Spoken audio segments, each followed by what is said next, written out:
మన చిత్తూరు జిల్లాకి గొప్ప చరిత్ర ఉంది. అలాంటి మన చిత్తూరు జిల్లాకి వైఎస్ఆర్సీపీ నుంచి ఒక స్మగ్లర్, ఒక డెకాయిట్, ఒక దొంగ, ఒక ఎదవైన విజయానందరెడ్డి అనే వ్యక్తి ఎమ్మెల్యేగా పోటీలో నిలబడ్డాడు. అసలు ఎవరు ఈ విజయానందరెడ్డి?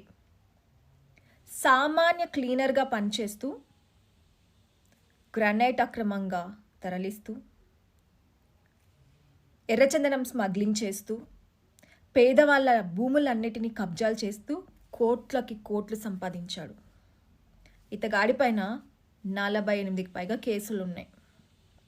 మొన్న ఈ మధ్య పారిపోయి ఫ్లైట్లలో అక్కడి నుంచి ఇక్కడికి దాక్కుని తిరుగుతూ ఉంటే ఢిల్లీలో అరెస్ట్ చేసి రాజమండ్రి జైల్లో 6 నెలలు చిప్పకూడు తినిపించారు. మర్చిపోకండి, గుర్తుపెట్టుకోండి ఇవన్నీ.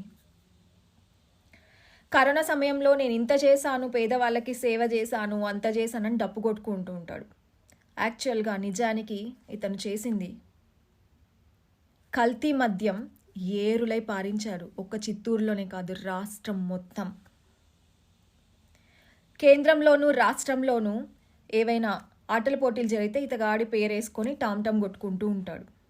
చేసేది ఏం ఉండదు, సెల్ఫ్ డబ్బా కొట్టుకుంటూ ఉంటాడు. పాపం యువతని, కాలేజ్ పిల్లల్ని మత్తుకి బానిస చేసేసి, ఈ కల్తీ మద్యానికి బానిస చేసేసి, గంజా అలవాట్లు చేసి జీవితాలు నాశనం చేశాడు. మళ్ళీ ఈ క్లబ్బులు, పేకాట క్లబ్బులు ఇవన్నీ మూసుకున్న వాటికి ప్రాణం పోశాడు, తెరుచుకునేలా చేసి.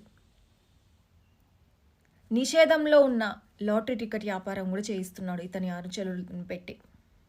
ఇది ఇతని చరిత్ర. ఇలాంటి వాడికి మీరు ఓట్లేసి గెలిపిస్తారా? నాకు తెలిసి చిత్తూరు ప్రజలు అంత పిచ్చోళ్ళేం కాదు. ఖచ్చితంగా ఈ విజయానందరెడ్డిని చీపురుతో కొట్టినట్టు మీ ఓట్లతో పిచ్చిగా ఓడించి ఇంట్లో కూర్చోబెడతారని నేను బలంగా నమ్ముతున్నాను.